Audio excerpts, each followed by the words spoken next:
بسم الله الرحمن الرحيم. طبعا كنا وصلنا إلى الكلام على أنواع من الطاهرات. ذكرنا الآدمي وما لا نفس له سائلة وما يؤكل لحمه والمني.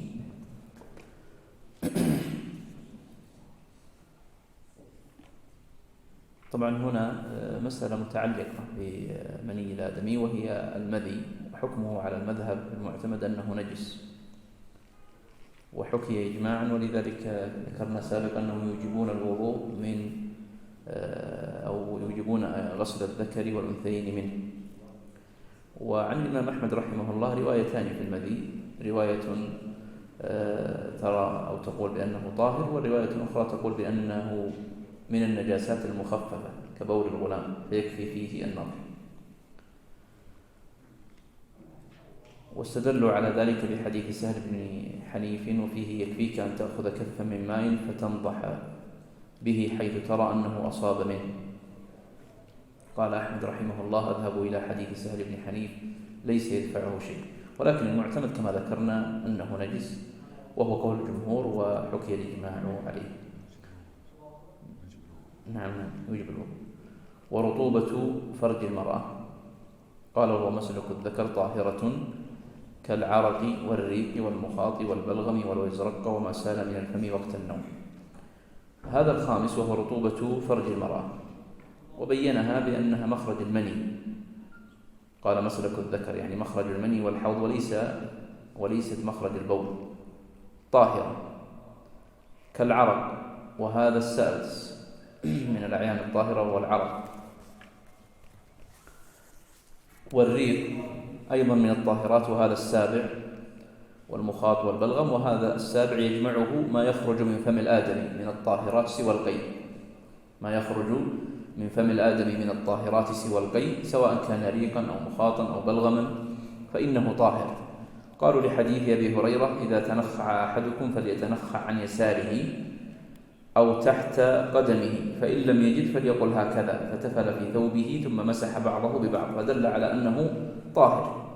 وقالوا البلغم سواء كان من الصدر أو الرأس أو المعدة فإنه لا فرق في ذلك، ولذلك قالوا ولو ازرق. وما سال من الفم وقت النوم هذا كله مما يخرج من فم الآدمي. الثامن سؤر الهر وما دونها في الخلقة طاهر غير مكروه. طبعا قال سؤر الهر وما دونها، فالمذهب أن العبرة في الهر بالوصف المؤثر أنه الحجم، فهو ما كان في حجم الهرة أو الهرة وما دونها. طيب ما كان مثلها في المذهب روايتان، المعتمد أن ما كان مثلها في حجمها لا ليس من الطاهرات، والرواية الثانية أن ما كان مثلها فإنه يأخذ حكمها وما كان دونها أيضا. واستدلوا بحديث إنها ليست بنجس إنها من الطوافين عليكم الطوافات. قال هنا غير دجاجة مخلاة، يعني إيش؟ متروكة، يعني مخلاة يعني متروكة، فربما تأكل النجاسات غير يعني متحفظ عليها. ثم عرف السؤر بضم السين مهموزا بقية طعام الحيوان وشرابه، والهر والقط معروف. قال وإن أكل هو أي الهر أو طفل ونحوهما نجاسة ثم شرب ولو قبل أن يغيب من مائع لم يؤثر لعموم البلوى. يقول مثال هرة أو طفل أكل من نجاسة ثم شرب بعدها ماء، فهل يتأثر هذا الماء بسؤرهما؟ يقول لم يؤثر ولو قبل أن يغيب. ايش معنى يغيب؟ يعني يذهب أو يبتعد بعد أكل النجاسة، هذا معنى يغيب. قالوا والنبي صلى الله عليه وسلم قد نفى عنها النجاسة عن الهرة وتوضأ، والنبي صلى الله عليه وسلم قد نفى عنها النجاسة مع علمه أنها قد تأكل من النجاسات ونحوه. ثم قال لا عن نجاسة بيدها أو رجلها. يقول لو كانت النجاسة هذه بيد الهر أو رجله أو بيد الطفل أو برجله فلا يعفى عنها. لماذا؟ لأنها ليست خارجة منها، والنجاسة المعفو عنها ما كانت من سؤرها ونحوه. ولو وقع ما ينضم دبره في مائع ثم خرج حيا لم يؤثر. ولو وقع ما ينضم دبره في مائع، ما ينضم دبره يعني من إيش؟ من الحيوانات. ويقولون كل الحيوانات إذا وقعت في مائع كالماء ونحوه فإنه ينضم دبرها إلا الإبل، قالوا إلا الإبل. فمفهوم الكلام هنا لماذا قال ما ينضم دبره؟ لئلا تكون هناك نجاسة خرجت من الدبر، فإن النجاسة الخارجة من الدبر مؤثرة. فبالتالي كان مفهوم كلام المصنف هنا أن هذه الحيوانات التي تقع في الماء منها حيوانات أصلا نجاستها غير مؤثرة وهي طاهرة، مثل مأكول اللحم، صحيح ذكرناه قبل قليل، بوله ومنيه وعرقه. فهذه النوع الثاني بقية الحيوانات لو وقعت في الماء فهي غير مؤثرة لأنه ينضم دبرها كما يقول المصنف. فيفهم منها أن وقوع الحيوانات في الماء غير مؤثر، لأن إما أن تكون مما ينضم دبره وبالتالي لا يحصل منها نجاسة لا تنجس الماء، وإما أن لا تكون وهي الإبل، والإبل معفو عن نجاستها. إلا طبعا هذا الكلام في الأعيان الطاهرة، أما الأعيان النجسة فهذه سيذكرها المصنف، لأن هذه الفرع مفرع على الأعيان الطاهرة وليس على الأعيان النجسة. تفضل. أحسن الله إليكم. قال رحمه الله: وسباع البهائم وسباع الطير التي هي أكبر من الهر خلقة والحمار الأهلي والبغل منه، أي من الحمار الأهلي للوحشي، نجسة، وكذا جميع أجزائها وفضلاتها، لأنه صلى الله عليه وسلم لما سئل عن الماء وما ينوبه من السباع والدواب فقال: إذا كان الماء قلتين لم ينجسه شيء، فمفهومه أنه ينجس إذا لم يبلغهما. وقال في الحمر يوم خيبر: إنها نجس، متفق عليه، والرجس نجس. بعد أن تكلم عن مجموعة من الأعيان الطاهرة يتكلم الآن عن مجموعة من الأعيان النجسة. قال: وسباع البهائم، هذا النوع الأول كالذئب والأسد ونحوها، وسباع الطير التي هي أكبر من الهر خلقة. وهنا ملحظ لما قال الهر وما دونها في الخلقة، سواء كان من صنفها أو من جنسها كالفأر ونحوها أو من الطير، فما كان دونها في الخلقة فهو يأخذ حكمها، لأنه قال هنا التي هي أكبر من الهر خلقة، ففهم منها أن الطيور التي أصغر من الهر خلقة طاهرة وليست بنجسة. الثالث الحمار الأهلي، والرابع البغل. طبعا الحمار الأهلي يخرج به الوحشي، قال: والبغل أي من الحمار الأهلي للوحشي، أي ما كان أحد أبويه حمارا أهليا وليس وحشيا. هذه 4 أصناف ذكرها المصنف أنها نجسة. قال: وكذا جميع أجزائها وفضلاتها، ريقها وعرقها وسؤرها.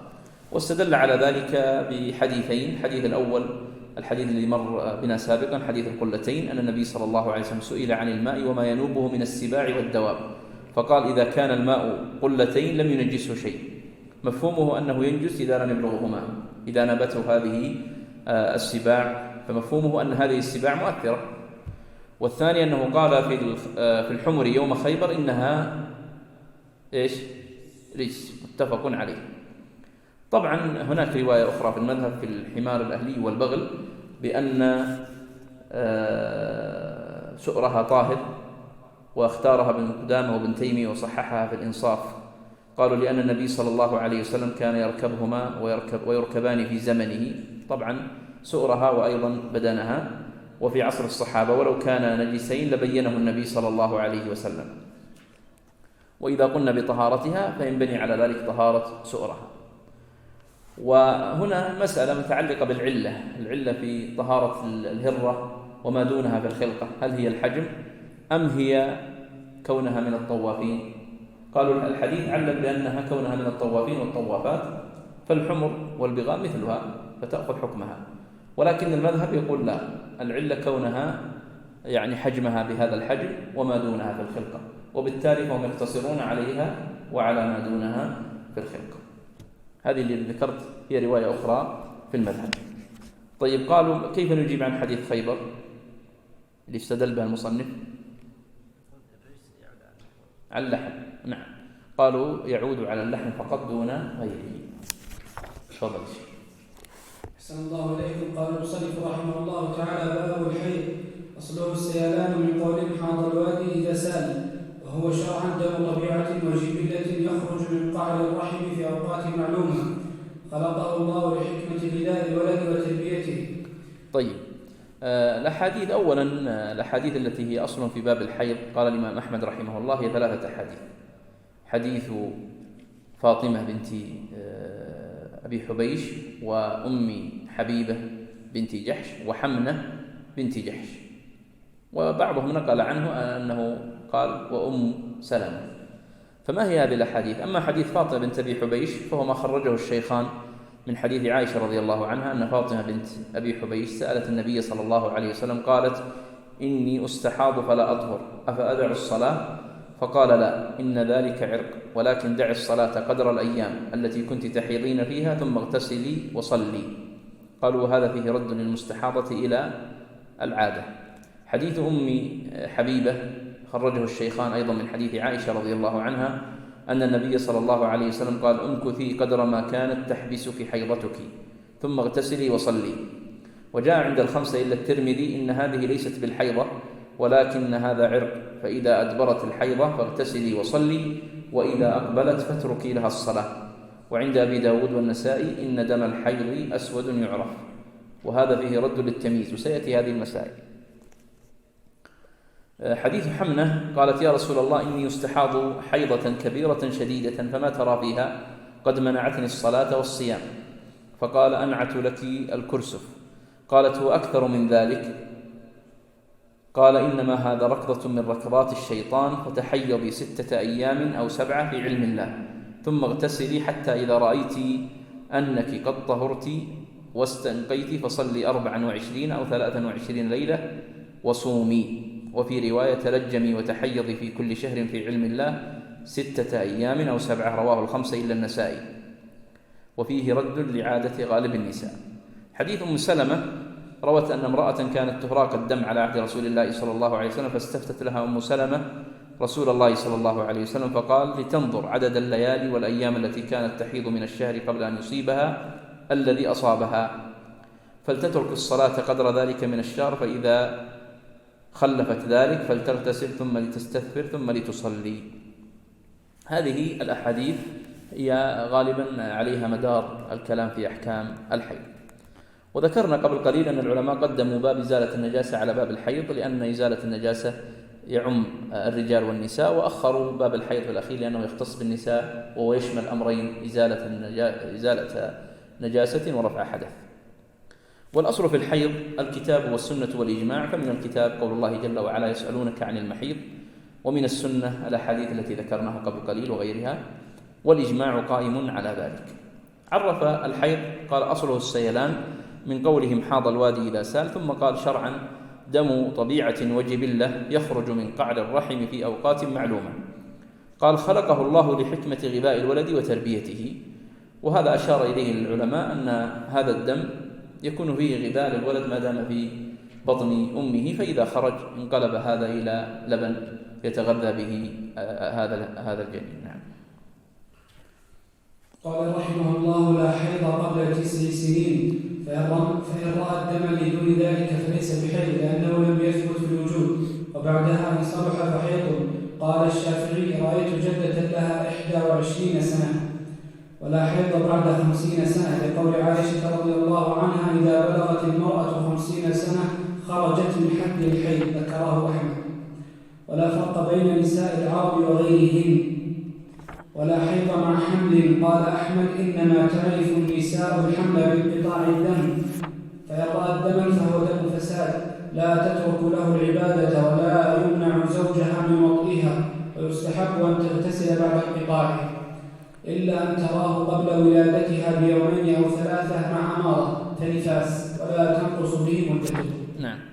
ذكر هنا مسائل تتعلق بأقل سن للحيض وأكثر سن، وحكم أو مسألة حيض الحامل. قال: لا حيض قبل 9 سنين، وهذا على المذهب تحديد، يعني 9 بالتحديد وليس تقريبا. قال: فإن رأى الدم لدون ذلك، يعني لدون 9، فليس بحيض ما دليلهم على أن أقل سن تحيض فيه المرأة 9؟ قال الوجود، لم يثبت في الوجود أن امرأة حاضت قبل ذلك. وقالوا لأن الحيض الحكمة منها التي ذكرت قبل قليل غذاء الولد وجاهزية المرأة للحمل، وهي قبل 9 لا يتحقق فيها هذا. قال وبعدها إن صلح فحيض، وبعدها بعد إيش؟ 9. إن صلح قال ما سيقرره بعد قليل بألا يقل عن أقله اللي هو يوم وليلة ولا يزيد عن أكثره. هذا معنى إن صلح، ألا يقل عن أقل الحيض ولا يزيد عن أكثره. قال الشافعي رأيت جدة لها 21 سنة. طبعا يقولون هذه المرأة إذا اعتبرنا أنها حاضت ل9 فتزوجت ثم أنجبت، وهذه البنت التي ولدتها تزوجت بعد 18 سنة، يعني مجموع 18 سنة، ثم ولدت، فتصبح تلك الأولى جدة. ويستدلون على ذلك بقول عائشة إذا بلغت الجارية 9 سنين فهي امرأة، وهذا الأثر ذكره الترمذي والبيهقي بدون إسناد، وروي مرفوعا عن ابن عمر وفيه ضعف. ثم قال ولا حيض بعد 50، لقول عائشة رضي الله عنها إذا بلغت المرأة 50 سنة خرجت من حد الحيض، قال ذكره أحمد. وهذا من المفردات أنه لا حيض بعد 50. قال ولا فرق بين نساء العرب وغيرهن، هذا إشارة إلى خلاف داخل المذهب وخارجه. بعضهم يفرق بين نساء العرب ونساء غير العرب، فيقولون نساء العرب يحضن إلى 60 ونساء العجم إلى 50. طبعا ابن قدامة صاحب الشرح الكبير اللي هو أبو عمر حكى الإجماع على أنه لا خلاف في أنه لا يمكن أن يكون الحيض بعد 60، يعني بعد 60 يقول لا يمكن أن يقع حيض. ثم قال ولا حيض مع حمل. قال أحمد إنما تعرف النساء الحمل بانقطاع الدم. واستدلوا بأدلة على أنه لا يقع الحيض مع الحمل، حديث لا توطأ حامل حتى تضع ولا غير ذات حمل حتى تحيض. لا توطأ حامل حتى تضع ولا غير ذات حمل حتى تحيض. قالوا فرق هنا بين الحامل وبين التي تحيض، فدل على أن الحامل لا تحيض. هذا التفريق يدل على أن الحامل لا تحيض. واستدلوا بحديث ابن عمر لما طلق امرأته وهي حائض، فذكر عمر ذلك للنبي صلى الله عليه وسلم فغضب، وأمر عمر أن يأمر ابنه عبد الله أن يراجعها ثم يطلقها طاهرا أو حاملا، فجعل الحمل علما على الحيض كما أن الطهر علم عليه أيضا. هذه المسائل هناك رواية أخرى في المذهب أن ما تراه المرأة من دم فإن أحكام الدم تنطبق عليه ويوصف بأنه حيض، ولو رأته قبل 9 أو بعد 50 أو مع الحمل. واستدلوا على ذلك بقول الله جل وعلا ويسألونك عن المحيض قل هو أذى.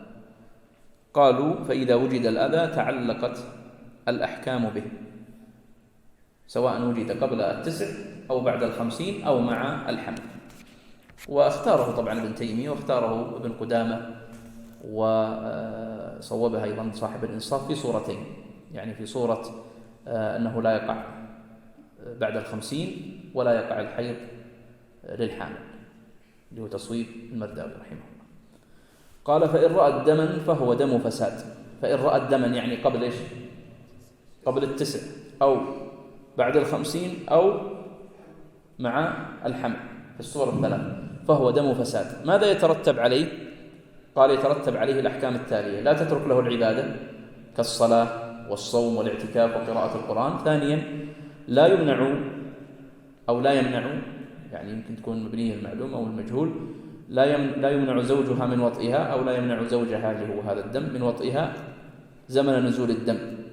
قالوا ولو لم يخف العنت، لأن صاحب الحجاوي صاحب الزاد في الإقناع قيده بخوف العنت، يقول يجوز لزوجها أن يطأها إذا خاف العنت يعني مشقة، يعني خاف على نفسه أنه إذا لم يطأ يقع في عنت وضرر.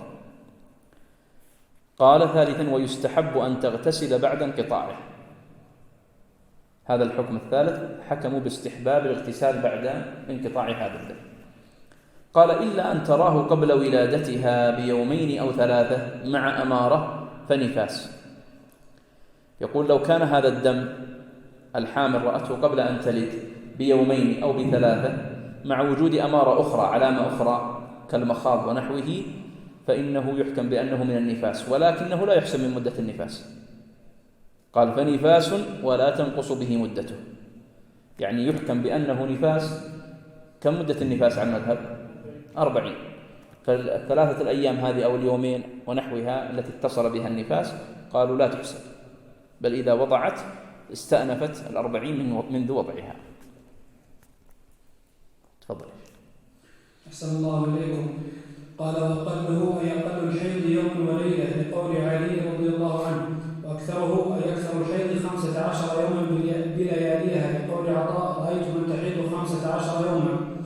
وغالبه أي غالب الحيض 6 ليال بأيامها أو 7 ليال بأيامها. وأقل طهر بين حيضتين 13 يوما. احتج أحمد بما روي عن علي رضي الله عنه أن امرأة جاءت وقد طلقها زوجها فزعمت أنها حاضت في شهر 3 حيضات، فقال علي لشريح قل فيها، فقال شريح جاءت ببينة من بطانة أهلها ممن يرجى دينه وأمانته فشهدت بذلك وإلا فهي كاذبة. فقال علي قالون أجيب بالرومية. ولا حد لأكثره أي أكثر الطهر بين الحيضتين لأنه قد وجد من لا تحيض أصلا، لكن غالبه بقية الشهر. والطهر زمن حيض خلوص النقاء بل لا تتغير معه قطنة احتشت بها، ولا يكره وطئها زمنه إن اغتسلت. طيب، بعد أن تكلم عن 3 المسائل اللي هي أقل سن تحيض في مرأة وأكثر وحكم حيض الحامل، يتكلم هنا عن أقل مدة الحيض وأكثر مدة الحيض وغالبه، وأقل مدة الطهر وأكثر مدة الطهر وغالبه. قال وأقله يعني أقل الحيض يوم وليلة لقول علي. قول علي سيذكره بعد قليل. طبعا قول علي جاء فيه أنها إن جاءت أنها حاضت في شهر 3 حيض، معناها أنها حاضت يوم وليلة ثم طهرت كم؟ 13، ثم حاضت يوم ليلة ثم طهرت 13، فالمجموع هنا كم؟ 28، ثم حاضت يوم ليلة، فيكون قد حصل لها في الشهر 3 حيض، فلذلك قالوا هذا أقله. وأكثره 15 يوما لقول عطاء رأيت من تحيض 15 يوما. وذكر عن علي رضي الله عنه أنه قال ما زاد على الخمسة عشر استحاضة، ما زاد على 15 استحاضة، هذا مروي عن علي. وبعضهم استدل هذه المسألة بأن أكثر مدة الحيض 15 بالحديث المشهور وإن كان مضعف تمكث إحداهن شطر عمرها لا تصلي، تمكث إحداهن شطر عمرها لا تصلي، فمعناها أنها في كل شهر تمكث 15 يوم. لكن هذا اللفظ يقول العلماء لم يثبت في شيء من كتب الحديث بهذا اللفظ. وغالبه غالب الحيض 6 ليال بأيامها أو 7، لما ذكرنا قبل قليل في حديث حمنة تحيضي في علم الله 6 أيام أو 7. طبعا 6 أو 7 قالوا هذا للتنويع باعتبار اختلاف النساء، فمنهن من تكون حيضتها 6 أيام ومنهن من تكون 7 أيام. قال وأقل طهر بين حيضتين 13. طبعا أيضا هذا من المفردات اللي هو مسألة أقل الطهر بين الحيضتين 13. ماذا يترتب على هذا؟ قالوا من حاضت 6 أيام مثلا ثم طهرت يوما أو يومين ثم حاضت يومين أو 3، فالطهر هنا يعتبر طهر بين أيام الحيضة الواحدة ولا تعتبر حيضتين. واضح؟ يترتب على هذا لما قلنا أقل طهر بين الحيضتين، أقل طهر لابد أن يكون 13.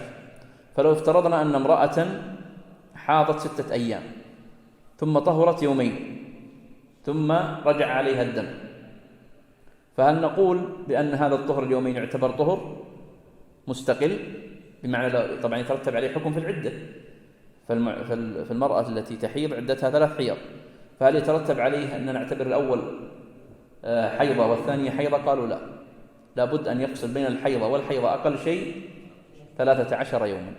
فلو فرض مثل هذه الصورة فنعتبر هذا طهر متخلل بين الحيضة الواحدة. واضح؟ العبادة هذه يسمونها مسألة التلفيق، هل تؤدي العبادة وقت هذا ولا لا؟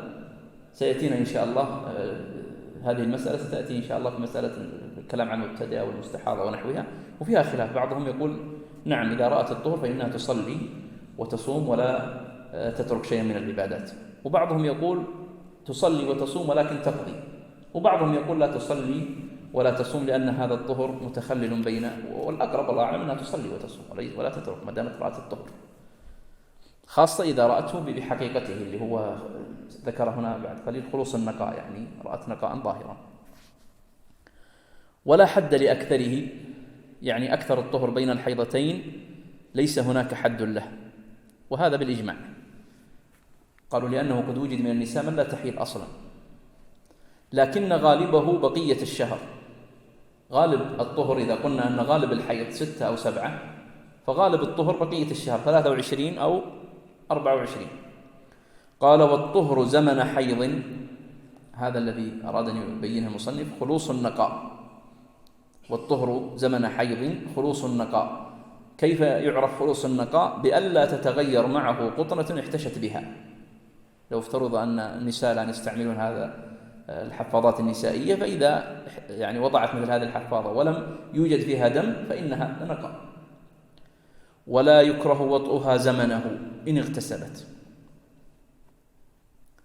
مثال، قالوا امرأة عادتها 8 أيام، طهرت في اليوم 6 واستيقنت الطهر، هل يجوز لزوجها وطئها؟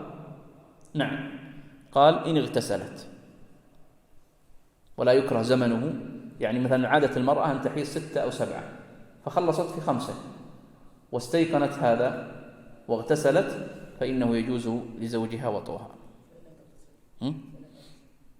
لا، المذهب لا يجوزون الوطء إلا بعد الاغتسال، سيأتينا بعد قليل إن شاء الله. تفضل. قال رحمه الله: وتقضي الحائض الصوم والصلاة إجماعا، فلا يصحان أن يصوم الصلاة منها أي من الحائض، بل يحرمان عليها كالطواف وقراءة القرآن والوقت في المسجد، لا المرور به إن أمنت تلويثه. ويحرم وطئها في الفرج إلا لمن به شبق بشرطه. قال الله تعالى: فاعتزلوا النساء في المحيض. فإن فعل بأن أولج قبل انقطاعه من يجامع مثله حشفته ولو بحال أو مكرها أو ناسيا أو جاهلا فعليه دينار أو نصفه على التخيير كفارة، لحديث ابن عباس رضي الله عنهما: يتصدق بدينار أو نصفه. رواه أحمد والترمذي وأبو داود وقال: هكذا الرواية الصحيحة. والمراد بالدينار مثقال من الذهب مضروبا كان أو غيره، أو قيمته من الفضة فقط، ويجزئ لواحد وتسقط بعجزه. امرأة مطاوعة كرجل. ويجوز أن يستمتع منها من الحائض بما دونه أي دون الفرج، من القبلة واللمس والوطء دون الفرج، لأن المحيض اسم لمكان الحيض. قال ابن عباس رضي الله عنهما: فاعتزلوا نكاح فروجهن. ويسن ستر فرجها عند مباشرة غيره، وإذا أراد وطئها فادعت حيضا ممكنا قبل. وإذا انقطع الدم أي دم الحيض أو النفاس ولم تغتسل لم يبح غير الصيام والطلاق، فإن عدمت الماء تيممت وحل وطئها. وتغسل المسلمة الممتنعة الطهر، الآنية هنا كالكافرة للعذر، ولا تصلي به. وينوى عن مجنونة غسلت كميت. نعم، هنا ذكر جملة من الأحكام المتعلقة بالحيض، تقريبا ذكر 7 أحكام. الحجاوي نفسه في الإقناع ذكر 12 حكما، وفي المنتهى ذكر في الإقناع 15 حكما، وفي المنتهى 12 حكما. الحكم الأول من هذه الأحكام قال: وتقضي الحائض الصوم للصلاة، وهذا بالإجماع. ثم قال: ولا يصحان منها، أي الصوم والصلاة أي من الحائض، لو فعلتها فإنه لا يصح، بل يحرمان عليها. لحديث عائشة رضي الله عنها: كان يصيبنا ذلك في عهد النبي صلى الله عليه وسلم، لما سألتها المرأة قالت: حرورية أنت؟ يعني لماذا تسألين عن هذا؟ ثم قالت: كان يصيبنا ذلك زمن النبي صلى الله عليه وسلم، فنؤمر بقضاء الصوم ولا نؤمر بقضاء الصلاة. والإجماع محكي على ذلك، حكاه ابن المنذر، حكاه ابن هبيرة من الحنابلة وغيره. قال: كالطواف، هذا الحكم الثالث، أنه يحرم عليها إيش؟ الطواف وقراءة القرآن واللبث في المسجد. يعني هذه الثالث والرابع والخامس، 5 أحكام. الحكم الأول أنه يحرم عليها أداء الصوم والصلاة وتقضي الصوم دون الصلاة. الحكم الثالث أنه يحرم عليها أداء الطواف، يحرم عليها قراءة القرآن، ويحرم عليها اللبث في المسجد. قال: لا المرور به إن أمن التلويثة. عادة نحن نقتصر في ذكر القول الآخر إذا كان رواية في المذهب أو وجه قوي عند الأصحاب. إذا كان القول الآخر وإن كان يقول به بعض علماء المذهب فنتركه. لماذا؟ لأننا نريد أن نتوسع في عرض الخلاف. مثلا في قراءة القرآن تعلمون أنه قول آخر في المذهب وخارج. إن أمن التلويثة لقوله تعالى: ولا جنبا إلا عابر سبيل. قالوا: فإذا لم تأمن التلويث فإنه يحرم عليها المرور، لأن التلويث محرم.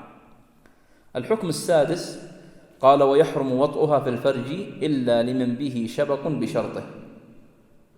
يعني هذا الحكم السادس أنه يحرم وطئها في الفرج. قال: بشرطه. ما هو شرطه؟ ما أظن ذكره هو.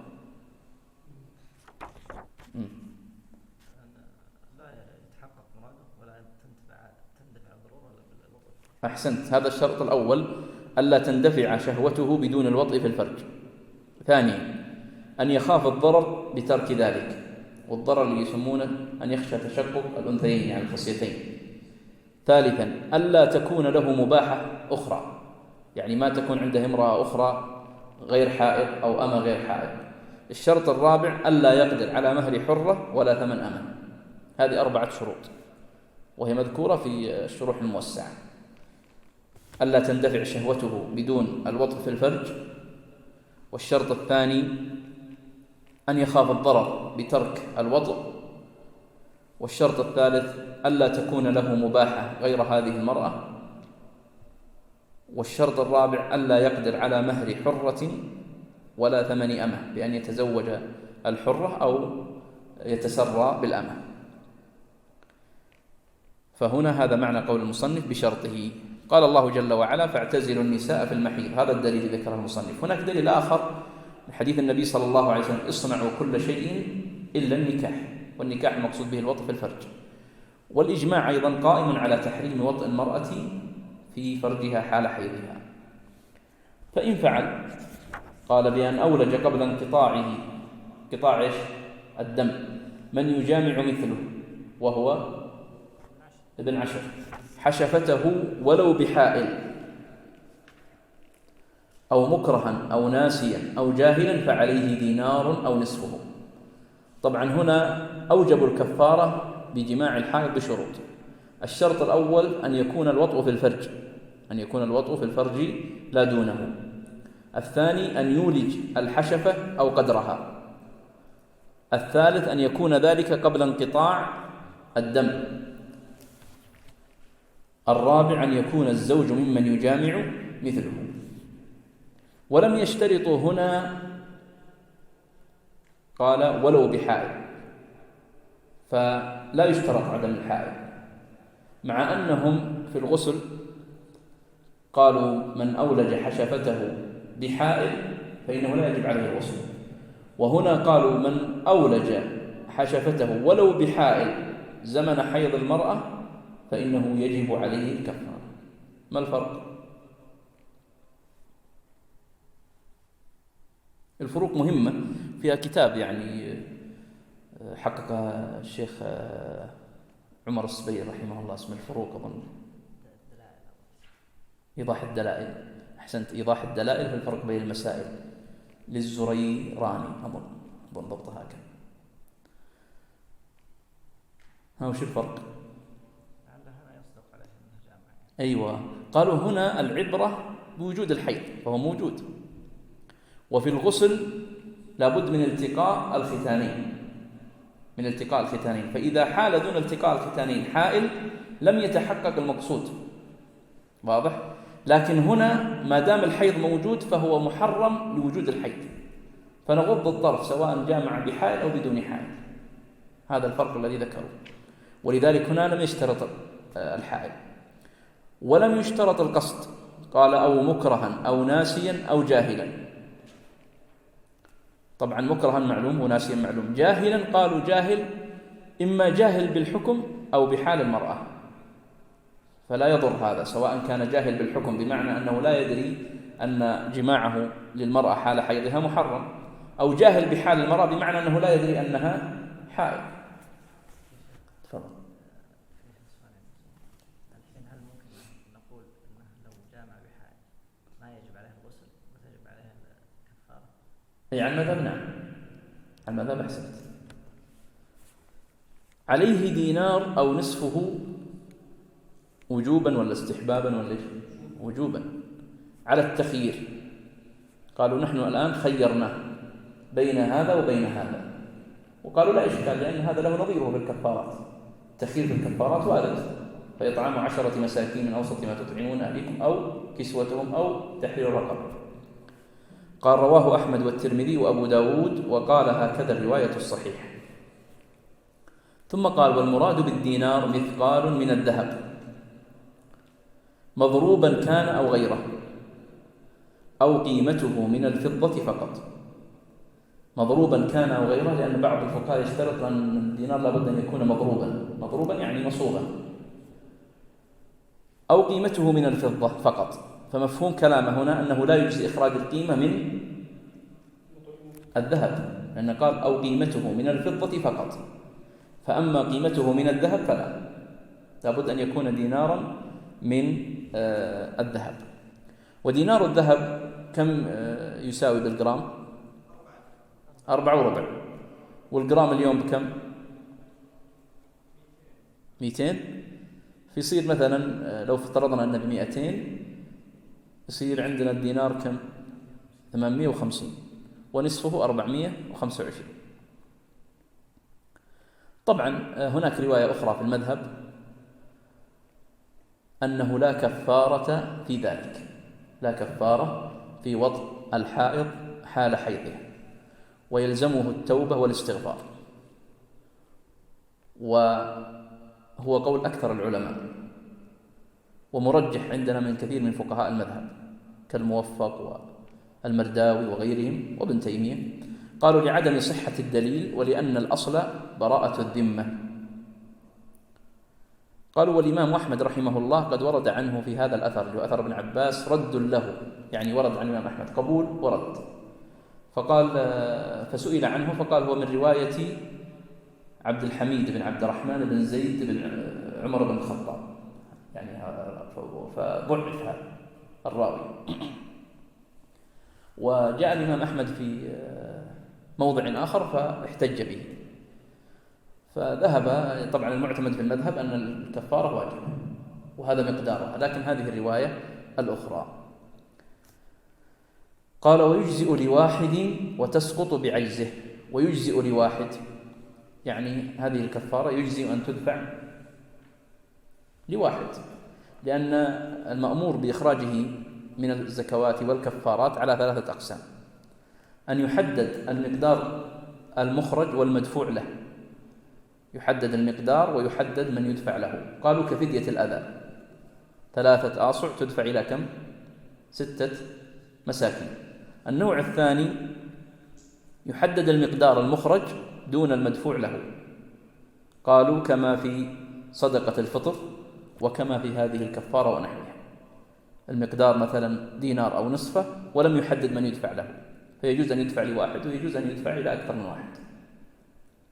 ولذلك في مسألة عند الفقهاء مسألة استيعاب أصناف الزكاة، هل يجب استيعابهم ولا ما يجب؟ هذه مسألة أخرى أظن ستأتي إن شاء الله في كتاب الزكاة. النوع الثالث أن يحدد المدفوع له دون المقدار المخرج، قالوا كالإطعام أيوة كما في كفارة الجماع في نهار رمضان وكفارة القتل. وإن كان في المذهب طبعا هذا على رواية أخرى في المذهب، ولا معتمد المذهب أنها محددة بصاع من غير البر أو بنصف صاع من البر، وتسقط بعجزه. طبعا هذه الكفارة في المذهب هي التي تسقط بالعجز، وفي كفارة أخرى تسقط بالعجز اللي هي الوطء في نهار رمضان. يعني هذه الكفارة وكفارة الوطء في نهار رمضان، هاتان الكفارتان على المذهب تسقطان بالعجز. ثم قال وامرأة مطاوعة كرجل، يعني المرأة إذا كانت مطاوعة للرجل فإن حكمها كحكمه. طبعا مفهوم هذا أن المرأة تعذر بالجهل وبالنسيان وبالإكراه، وليست كالرجل. الرجل ذكرنا قبل قليل أنه لا يعذر لا بجهل ولا بنسيان ولا بإكراه، لكن المرأة هنا لما قيدها بقوله مطاوعة فهم منها أنها إن كانت جاهلة أو ناسية أو مكرهة فإنها معذورة.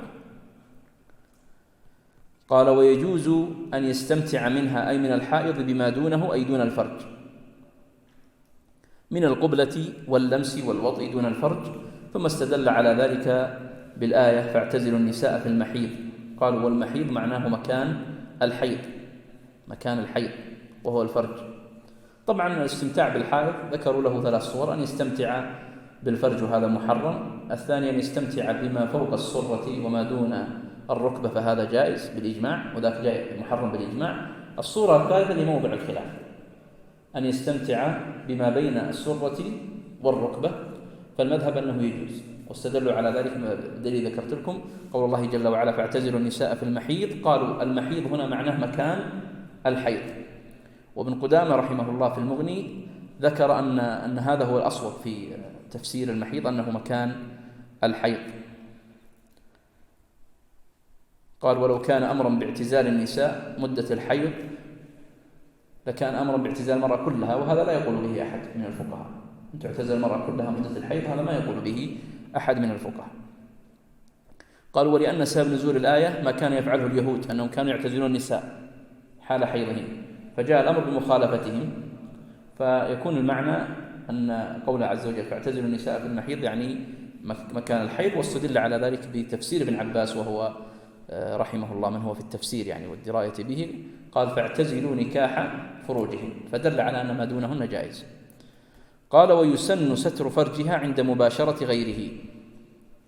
قالوا لأن النبي صلى الله عليه وسلم كان إذا أراد أن يجامع إحدى نسائه أمرها أن تتزر فيباشرها وهي حائض. وإذا انقطع الدم أي دم الحيض أو النفاس ولم تغتسل لم يبح غير الصيام والطلاق. أيوة تفضل. أيوة. وإذا أراد وطئها فادعت حيضا ممكنا قبل، وإذا أراد زوجها وطئها فادعت حيضا ممكنا فيقبل منها. ما هو الحيض الذي ممكن تدعيه؟ وأن تكون إيش؟ أيوة هذا معنى. قالوا أن تكون التي يمكن أن يقع منها الحيض وهي بنت 9 فأكثر. فإذا أراد أن يجامعها ويطأها فادعت أنها حائض، وكان يمكن أن يقع منها الحيض بأن تكون بنت 9، ويمكن أن يقع منها في الزمن زي ما ذكر الشيخ فيقبل هذا منها. مفهوم أنه إذا لم يمكن هذا لا من جهة سنها فتكون أقل من 9 أو من جهة الزمن فإنه لا يقبل. وإذا انقطع الدم أي دم الحيض والنفاس ولم تغتسل لم يبح غير الصيام والطلاق. هذه المسألة التي تتعلق بانقطاع الدم والاغتسال. إذا انقطع الدم ما الذي يباح؟ قال لا يباح إلا أمرين: الصيام والطلاق. في الكافي ذكر أنه يباح أمرين آخرين، وزاد في الممتع اللي هو ابن المنجى أمرا خامسا، فتكون 5 أمور. الأمر الأول قالوا أنها تخاطب بالصلاة. إذا انقطع دمها ولم تغتسل فإنها تصبح مخاطبة بالصلاة، يعني هذه الصلاة يجب عليها أن تقضيها. وإذا كانت مخاطبة بالصلاة فهي مخاطبة بالطهارة قبلها، لابد أن تغتسل. ويجوز أيضا أن تصوم ويجوز طلاقها. والخامس يجوز لها المكث في المسجد، وهذا ذكره هنا، لكن ما ذكره يعني ذكر في موضع إيش؟ في يظن كتاب الغسل، أنه يجوز المرأة الحائض إذا انقطع دمها أن تمكث في المسجد إذا إيش قال هناك؟ إذا أمنت التلويث إذا توضأت. قال فإن عدمت الماء تيممت وحل وطئها. إذا عدمت المرأة الماء فإنها تتيمم ويحل لزوجها وطئها، لأن التيمم طهارة بدنية كما ذكرنا في موضعه. وتغسل المسلمة الممتنعة قهرا، وهذا ذكرناه لما ذكرنا أن يجب الإتيان بالنية لجميع للأحداث كلها، قلنا إلا المسلمة الممتنعة ولا أيضا الكافرة التي يحل لزوجها أن يطأها. فهنا المسلمة الممتنعة قال تغسل، ولا نية هنا كالكافرة للعذر، ولا تصلي به. تفضل. ولا تصلي به، يعني لا تصلي بهذا. لماذا؟ لأنه غير منوي، لأنه ليس منويا، وبالتالي لا تصلى به الصلاة.